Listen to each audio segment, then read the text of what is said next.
निर्मल Shikshak Prashikshan Mahavidyalaya Hindaun city की online classes में आपका स्वागत है। Integrated third year fourth year BSc BEd सामान्य विज्ञान शिक्षण मैथोडोलॉजी में सामान्य विज्ञान शिक्षण विषय के अंतर्गत जो मेथड चल रहे हैं, विधियां चल रही हैं, उसमें प्रयोजना विधि, इससे कल मैंने जो इससे पुरानी वीडियो थी उसमें मैंने बताया था प्रयोजना विधि की अर्थ, उसकी अवधारणा, उसके सिद्धांत। आज हम लेके चलते हैं प्रयोजना विधि के गुण व दोष, यानी गुण और उसकी सीमाएं, मेरिट और डिमेरिट, विशेषताएं, ये आज हम आपको बताएंगे। तो सबसे पहले हम लेके चलते हैं कि प्रयोजना विधि के क्या गुण हैं। गुड मीन्स फायदे। नंबर 1, प्रयोजना विधि के निम्नलिखित गुण हैं। नंबर 1, मनोवैज्ञानिकता। सबसे इंपॉर्टेंट बात है कि यह साइकोलॉजी पर आधारित है। बच्चे की योग्यता, क्षमता और मन को देखते हुए उसको अपनी समस्या का चयन करने का अवसर मिलता है। सबसे बड़ी बात यह रहती है, क्योंकि होता क्या है कि कई बार हम पढ़ाई को पढ़ते पढ़ते इतने बोर हो जाते हैं, जो सब्जेक्ट हमारी रुचि का नहीं रहता है हमें उसको भी मजबूरन पढ़ना पड़ता है। जैसे मैं पढ़ा रहा हूं और आपका मन नहीं है, लेकिन इसी पढ़ाई को अगर आप बालक की रुचि के अनुसार पढ़ाने लगेंगे तो बालक ऑटोमेटिकली उसको इंटरेस्ट के साथ पढ़ेगा। सबसे बड़ी बात आती है इंटरेस्ट। इंटरेस्ट कब क्रिएट होता है पढ़ाई में? जब आपके मेथड साइकोलॉजिकल हो, मनोवैज्ञानिक हो। यानी मनोवैज्ञानिक से एक ही बात है कि बालक की रुचि के अनुसार हो, उसकी इच्छा के अनुसार हो, उसकी योग्यता के अनुसार हो, उसकी क्षमता के अनुसार हो। तो जो मनोवैज्ञानिकता है उसमें सामाजिक सिद्धांतों, अभ्यास एवं प्रभाव पर आधारित होते हैं। जो भी मनोवैज्ञानिक है भाई, जिसमें समाज का साथ हो, यानी सभी लोग मिलकर काम करते हो। बालकों की स्वाभाविक रुचियों, मनोवृत्तियों, चेष्टाओं का पूरा ध्यान रखा जाता है। उनकी जिज्ञासा, संग्रह, रचनात्मक, अन्वेषणात्मक प्रवृत्तियों का पोषण होता है। छात्र को मौलिक चिंतन, क्रियाओं तथा अनुभव से सीखने का अवसर मिलता है। मनोवैज्ञानिकता के अंतर्गत ही लर्निंग बाय एक्सपीरियंस, एक तो होता है लर्निंग कि शिक्षक के द्वारा बताई हुई बातों को रटकर, एक होता है स्वयं करके। समस्या शिक्षक ने दी है, अब आपको उसमें से चयन करके और उसका हल निकालना आपका काम है।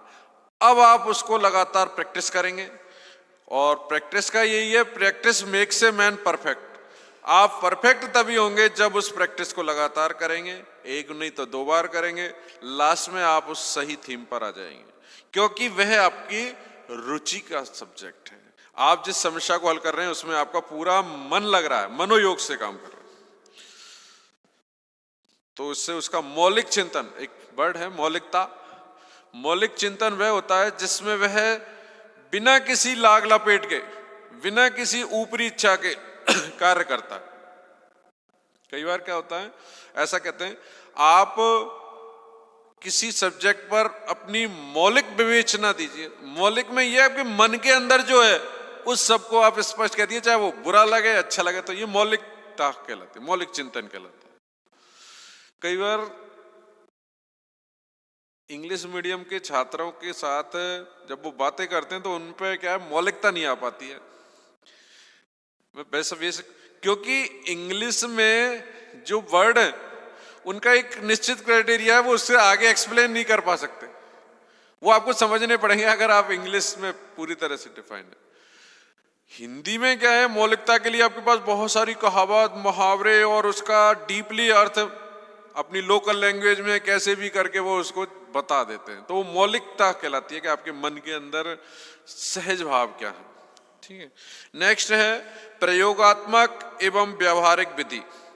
छात्र एवं अध्यापक दोनों ही क्रियाशील रहते हैं इसमें, क्योंकि शिक्षक छात्र को समस्या बताता है, सॉल्व छात्र स्वयं करता है, लेकिन पथ प्रदर्शक का कार्य करता रहता है, इसलिए दोनों ही एक्टिव रहते हैं। इस विधि द्वारा बालक अपने वास्तविक जीवन की समस्याओं को सुलझाने का भी प्रशिक्षण ले लेते हैं। लाइफ में और भी समस्याएं कहीं आती हैं करती हैं तो उनसे वह इतना अच्छे से समझ पाता है और उनको सॉल्व करने में बहुत आसानी महसूस करता है। विज्ञान के ज्ञान को जीवन में उपयोग करना सीखते हैं। यदि विधि करके सीखना एवं रहने द्वारा सीखना आदि नियमों पर आधारित हो, यदि करके सीखना लर्निंग बाय डूइंग, तो उसको लाइफ में भी वो कोई काम करेगा तो वह कभी भी पीछे नहीं रहेगा और उसको सफलता मिल ही जाएगी।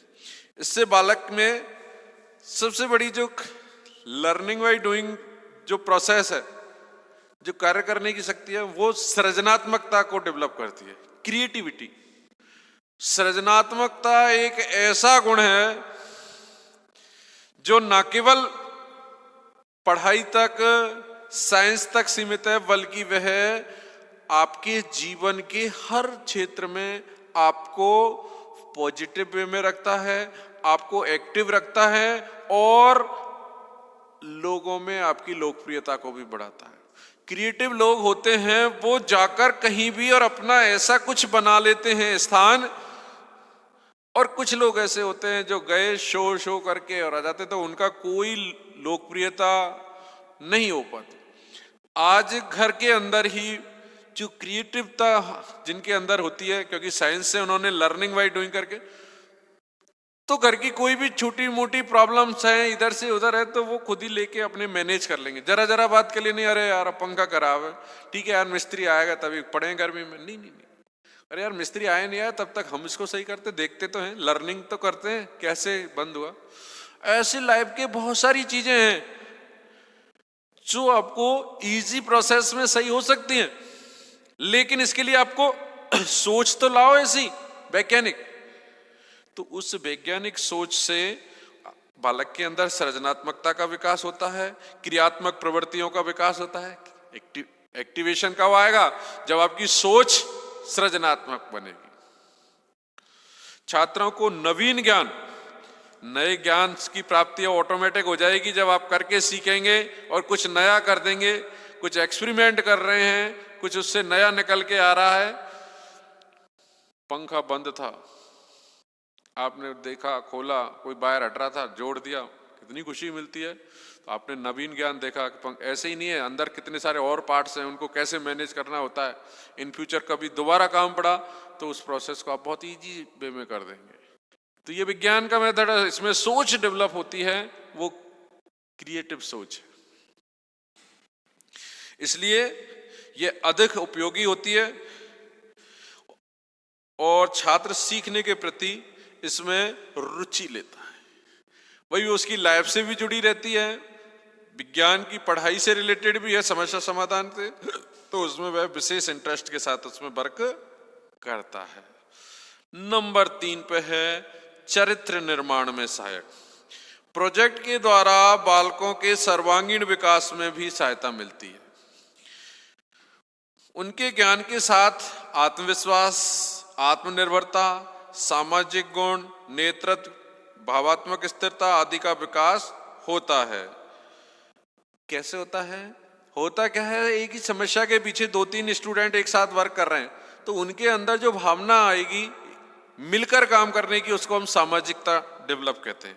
और उस सामाजिकता के साथ साथ ही उनके अंदर सेल्फ डिपेंड होने का, भाई खुद कर रहे हैं उसको, तो सेल्फ डिपेंड होने की भी एक वो आती है। सामाजिक गुणों का सेल्फ कॉन्फिडेंस, सेल्फ डिपेंड, ये एक बहुत बड़े गुण है। बहुत समय तक नहीं तो बालक ही बना रहता है। जब आपको पता चलने लगे कि आपने जो काम किया है उसका तो मार्केट में बहुत बड़ा स्कोप है, तो आपको लगने लगेगा यार हमने तो बहुत सारी अच्छी चीज निर्माण कर दी। तो आप सेल्फ डिपेंड भी होंगे और आपका कॉन्फिडेंस भी डेवलप होगा कि हमें करने में कोई नहीं, आज जिन कामों को कर रहे हैं उनसे हमने इतना पैसा बचा लिया, इतना हमने कोई कार्य निकाल दिया। पिछड़े बालकों की समस्या का समाधान। प्रोजेक्ट विधि में पिछड़े बालकों को भी अभिव्यक्ति के अनेक अवसर प्रदान किए जाते हैं। देखिए, पिछड़े से तात्पर्य है जो पिछड़ गए हैं, जो पीछे हैं, स्लो लर्नर हैं, उनके लिए भी वो अपनी समस्या को जिस हिसाब से वह चुन रहे हैं उस हिसाब से उसको अभिव्यक्त करने का उनको मौका इस मेथड में दिया जा सकता है।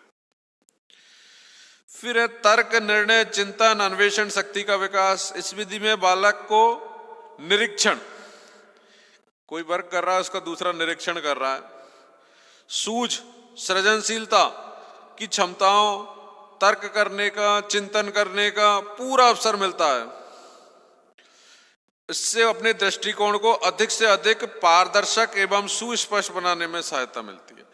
जब आप स्वयं निरीक्षण कर रहे हैं, आप अपनी गलतियों का आकलन कर रहे हैं, आपके अंदर चिंतन करने का, अन्वेषण करने की, सब तरह की आपके अंदर काबिलियत आ गई, तो फिर आप जो भी स्टेटमेंट दोगे वो पारदर्शी होंगे, उसमें किसी तरह की मिलावट नहीं हो, क्योंकि आपको आपका खुद का भी आत्मनिरीक्षण करने की पूरी काबिलियत है।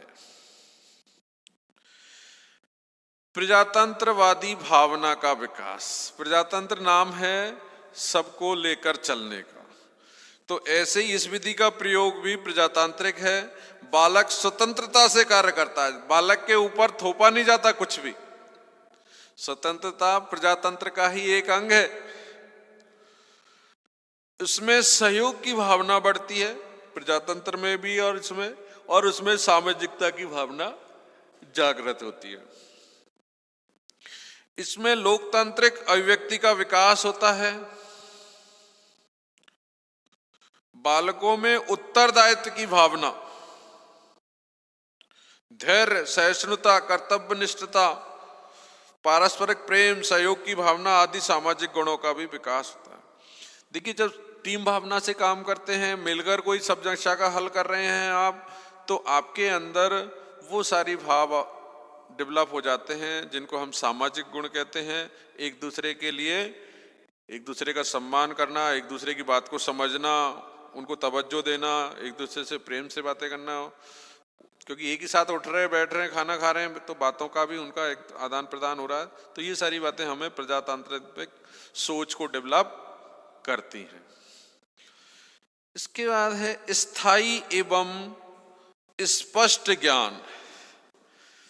देखिए, विज्ञान एक ऐसा विषय है जिसका ज्ञान हमेशा स्थायी रहता है, स्थायी और स्पष्ट ही रहता है। इसके अंतर्गत विद्यार्थी सतत सक्रिय होकर पूरी लगन और प्रत्यक्ष अनुभवों से और क्रियाओं से ज्ञान प्राप्त करता है। भाई, साइंस को पढ़ने के लिए तो पूरी तरह तो एक्टिवेट रहे आप, क्योंकि आपको प्रैक्टिकल भी करना होता है पूरी चीजों का, और पूरी लगन, अनुभव सबको आप, इससे अर्जित ज्ञान, व्यवहार या कौशल स्थायी होते हैं। तो इससे जो भी ज्ञान हमें प्राप्त होता है वो पूरी तरह से स्थायी होता है। समवाय के सिद्धांत पर शिक्षण। समवाय से तात्पर्य है सभी विषयों को मिलाकर ज्ञान सीखना, सहसंबंध जो नाम है। तो विद्यालय के सभी विषयों को यह विधि संबंधित एवं समवायी अर्थात इंटीग्रेटेड रूप में शिक्षण देने की एक आदर्श विधि है। इसमें समन्वय से तात्पर्य है कोरिलेशन द्वारा स्थापित किया जाता है। जो विषय इस विधि में पढ़ाए जाते हैं उनका चुनाव बालक की आवश्यकताओं के अनुसार ही कर दिया जाता है। इसमें विषय वस्तु अधिक बोधगम्य एवं ग्रहण करने वाली होती है। फिर है अनुशासन, गृहकार आदि समस्याओं से मुक्ति। सबसे बड़ा टेंशन होता है गृह कार्य का। अनुशासन बनाओ रहे, क्लास में चुप बैठे रहो, ये इसमें कुछ नहीं है, फ्रीडम है। आपको बोलना चाहो बोल सकते हो, आप जो कुछ बोलना चाहो, किसी तरह का रोक टोक नहीं है आपको ज्यादा, और गृह कार्य की भी नहीं है। विद्यार्थी इसमें आरंभ से लेकर अंत तक पूर्ण रुचि और उत्साह से वर्क करते हैं, दबाव में नहीं। और अपने अपने उत्तरदायित्व को निभाते हैं। अतः सदैव रचनात्मक अनुशासन बना रहता है। रचनात्मक तात्पर्य काम में लगे रहते हैं और अनुशासन पूरी तरह से बना रहता है। इसके अतिरिक्त उन्हें गृह कार्य देने की भी कोई आवश्यकता नहीं रहती, क्योंकि वो सारा काम यहाँ इतना अच्छे ढंग से कर लेते हैं कि उनको घर पर किसी तरह का कोई वर्क देने की रिक्वायरमेंट नहीं रहती है, क्योंकि विद्यार्थी स्वयं ही अपनी समस्या के समाधान के बारे में सोचते रहते हैं। उन्हें कोई देने की जरूरत नहीं है, वो तो घर पर भी जाएंगे तो उसी थीम पर सोचते रहेंगे और नेक्स्ट डे आकर वो उसी पर वर्क करने लग जाएंगे। इसके बाद है हस्तकला से प्यार। स्वयं करके जो आदमी सीखता है उसको अपने किए हुए कार्य पर लगाव हो जाता है, रेडीमेड को कम लायक करता है। तो बालक मानसिक व शारीरिक श्रम करते हैं ऐसे, और स्वयं हाथ से काम करते हैं और श्रम के महत्व को समझते हैं। छात्रों में समय के सदुपयोग का करने की आदत का विकास हो जाता है इससे। भाई समय की इंपॉर्टेंस को वो ही जान पाएगा कि आपको कोई टारगेट दे रखा है कोई प्रोजेक्ट का, तो इतने समय में करना है तो मुझे प्रत्येक दिन इस पर इतना वर्क तो करना ही है, 2 से 4 घंटे 6 घंटे, तब जाके वो पूरा होगा प्रोजेक्ट। फिर है रचनात्मक प्रवृत्ति। देखिए रचनात्मकता से तात्पर्य है क्रियाशीलता, एक्टिव होने से है, एक्टिवता से वास्तविकता, स्वतंत्रता के सिद्धांतों पर आधारित होने के कारण यह पूरी तरह मनोवैज्ञानिक होता है, और इसमें छात्रों में रचना, संग्रह, जिज्ञासा की प्रवृत्ति का विकास होता है। ऑटोमेटिकली क्रिएटिव हो ही जाता है जब आदमी स्वयं करता है, और उसके बाद उसके अंदर एक जो डेवलप होती है उस भावना को कहते हैं लीडरशिप की भावना। कौन सी भावना? लीडरशिप की, नेतृत्व की भावना। छात्रों में जब आत्मविश्वास बढ़ जाएगा, आत्मनिर्भरता आ जाएगी, सामाजिक गुण का नेतृत्व आ जाएगा, तो वो ऑलरेडी नेता जैसे बातें करने लगेंगे और वो अच्छे वक्ता के रूप में अपने आप को रिप्रेजेंट कर पाएंगे। तो ये तो रहे काय के गुण प्रोजेक्ट मेथड के। इसकी विशेषताएं हैं कुछ। दृष्टिकोण की व्यापकता। दृष्टिकोण में सोच। परियोजना विधि के अंतर्गत आयोजित जो भी गतिविधियां हैं के माध्यम से विद्यार्थी के सोचने, मनन एवं सर्वोच्च परिणाम मूलक कार्य करने की क्षमता का विकास होता है और उनका दृष्टिकोण व्यापक हो जाता है। जब उनकी सोच बड़ी हो जाती है, काम करने का बड़ा क्राइटेरिया हो जाता है, तो उनकी सोच भी बड़ी हो जाती है, तो उनका दृष्टिकोण व्यापकतापूर्ण। नंबर 2, परस्पर सहयोग की भावना। इस विधि के अंतर्गत क्योंकि मिलजुल कर छात्र कार्य करते हैं, सहयोग की भावना ऑटोमेटिक आ जाती है इसमें, और उनके भावी जीवन में वे मिलजुल कर काम करना, अपने पारिवारिक घर पर भी वो लाइफ में इससे बहुत आसानी से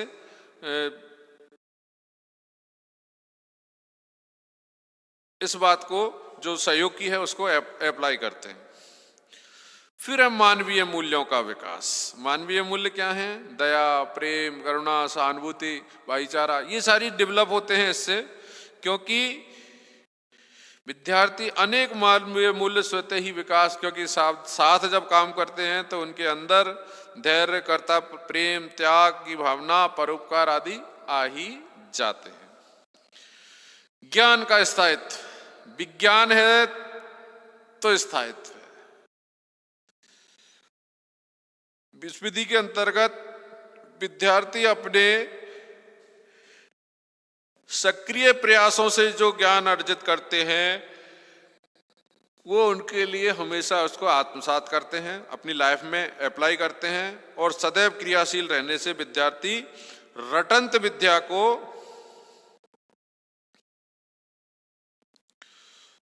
तो प्राप्त अनुभव कौशल सदैव स्थायी बना रहता है। प्रयोग आधारित ज्ञान।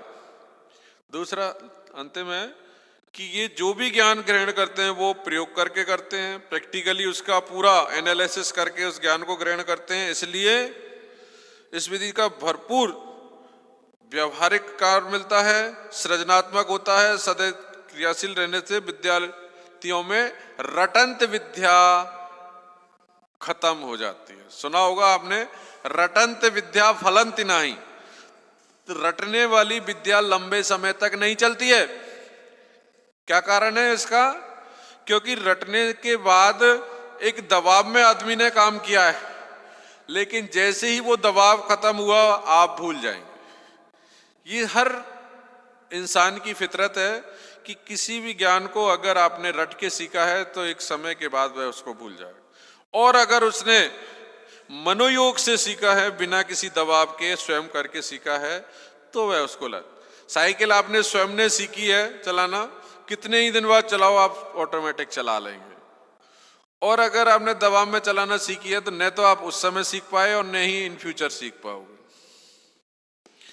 तो ये तो रही आपकी गुण विशेषताएं। इसके बाद हम चलते हैं उसकी डिमेरिट पे। क्या पे? प्रयोजना विधि के दोष। भाई कोई भी मेथड है फायदेमंद है तो कुछ उसके नुकसान भी आपको महसूस होते होंगे।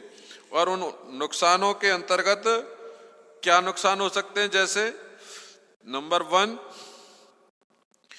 इस विधि में, कौन सी में? प्रयोजना विधि में। इस विधि में बालक के ज्ञान का क्रम उचित नहीं होता, यानी कोई उनके लिए गाइडलाइन नहीं होती कि वो कितने सिस्टमेटिक ढंग से उस प्रोजेक्ट पे काम कर रहा है। इस कारण यह विधि अमनोवैज्ञानिक सी लगती है। नंबर 2, इस विधि के प्रयोग में अधिक व्यय करना पड़ता है क्योंकि विभिन्न प्रकार की सामग्री तथा यंत्रों की आवश्यकता पड़ती है। इसमें बहुत सारे यंत्र यूज में करने पड़ते हैं, तो इसलिए उसको ज्यादा महंगी है वो। नंबर 3, इस विधि में यदि शिक्षा दी जाए तो पूरा पाठ्यक्रम 1 वर्ष की अवधि में पूरा नहीं किया जा सकता। इसका प्रयोग कुछ प्रकरणों में ही संभव हो पाए। ये बात तो सही है कि अगर इससे ही पूरा सिलेबस पढ़ाया जाए तो बहुत लेंदी होगा, क्योंकि रिपोर्ट आने में, तैयार करने में काफी लंबा समय लगता है। और इस तरह से अगर सभी बच्चे अपनी रिपोर्ट धीरे धीरे तैयार करके लाए तो एक निश्चित समय रहता है हमारे पास, उसमें सिलेबस को तो कुछ ही टॉपिक ऐसे हों जिनको हम प्रोजेक्ट मेथड से करें, बाकी अन्य तो लेक्चर मेथड से ही पढ़ाए जाने चाहिए। नंबर 4, प्रोजेक्ट की क्रियान्विति करने में बालक को कई विषय पढ़ने होते हैं। उस प्रोजेक्ट पर काम करने के लिए उसको कंसर्न में बहुत सारे और विषयों का भी अध्ययन करना पड़ता है, परंतु उन सबका ज्ञान अधूरा रहता है। वह ज्ञान श्रृंखलाबद्ध नहीं होता, क्योंकि वह अपने मतलब के लिए, कुछ सपोर्टिंग के लिए लेता है। इसलिए शिक्षा अव्यवस्थित और क्रमहीन हो जाती है, जिससे बालकों का सर्वांगीण विकास होना संभव नहीं है। विद्यालयों में आवश्यक साधनों का अभाव होता है। आवश्यक साधन, जो जितने साधन होने चाहिए प्रोजेक्ट में उतने तो उपलब्ध होते नहीं है। विद्यार्थियों की संख्या अधिक होती है और साधन होते हैं कम। तो ऐसी स्थिति में सबके लिए संसाधन के अभाव में वह पूरी तरह से सफल नहीं हो पाता है कक्षा। उनके अनुपात में योग्य, प्रशिक्षित एवं अनुभवी अध्यापक भी नहीं मिलते हैं। शिक्षण में छात्रों को अधिक भार पड़ता है, आर्थिक व्यय भी बहुत देना पड़ता है, क्योंकि वो सारे इंस्ट्रूमेंट हैं वो छात्रों की फीस से ही खरीदे जाते हैं। अध्यापक को विद्यार्थी का मनोवैज्ञानिक रूप से अध्ययन करना पड़ता है। पहले तो उसकी योग्यता, आवश्यकता और रुचियों आदि पर परिचित होना पड़ता है, तथा समय समय पर मार्गदर्शन भी और निरीक्षण भी करना पड़ता है, जो कार्य साधारण विद्यालयों के अध्यापकों से किया जाना संभव नहीं है। क्योंकि बच्चे की रुचि, बालक की योग्यता, क्षमता, इनको बाच आउट करना साधारण अध्यापक नहीं कर सकता, उसके लिए एक्सपर्ट की आवश्यकता होगी। फिर इस विधि के द्वारा अनेक आधारभूत सिद्धांतों, तथ्यों की शिक्षा नहीं दी जाती और उच्च स्तरीय अध्ययन की दृष्टि से यह अधिक उपयोगी नहीं है। आगे अगर आपको दूसरी क्लास में जाना है तो आपके लिए यह सफल शिक्षण की विधि नहीं है। इस विधि से आप केवल अपना किसी एक टॉपिक विशेष पर इस पे फोकस कर सकते हैं, बाकी पूरे सिलेबस को इस मेथड से नहीं पढ़ा सकते। तो देखिए, कोई भी मेथड हो, चाहे लेक्चर मेथड है, चाहे इससे आगे आएगा समस्या समाधान विधि है, ह्यूरिस्टिक विधि है, सारी विधियां अपने आप में इंपॉर्टेंट है, लेकिन कुछ ड्रॉबैक, कुछ कमियां, कुछ डिमेरिट तो हर किसी में होती है। लेकिन इन डिमेरिटों के साथ में हम ऐसा नहीं कि उन मेथडों को बिल्कुल गलत शो कर दें। उनकी अपनी अहमियतता है। जो साइकोलॉजी को रिप्रेजेंट कर रहे हैं, साइकोलॉजिकल ढंग से जो मेथड दिया जा रहा है, वो तो हमेशा ही पावरफुल रहेगा, बच्चों के लिए यूजफुल रहेगा, बच्चों की रुचि के अनुसार ही होगा। तो कहने का तात्पर्य है, प्रोजेक्ट मेथड अपने आप में ही काफी इंपॉर्टेंट मेथड है। इस मेथड को करने से हमें जो ज्ञान प्राप्त होता है इस मेथड से, वो पूरा स्थायी ज्ञान होता है। और इसमें ना केवल आदमी वैज्ञानिक सोच रखता है, बल्कि सामाजिकता का भी विकास होता है, बालक के व्यक्तित्व का भी विकास होता है। यानी यह मेथड, अगर हम ओवरऑल समरी करें, इसकी मेरिट और डिमेरिट दोनों को हम मद्देनजर रखें, तो ये मेथड काफी यूजफुल है बच्चों के लिए। इस मेथड को पढ़ाने से उनका इंटरेस्ट बढ़ता है, पढ़ाई के प्रति उनकी रुचि जागृत होती है, और ये सारी बातें ये शो करती हैं कि बच्चों के अंदर इस तरह के भाव। धन्यवाद।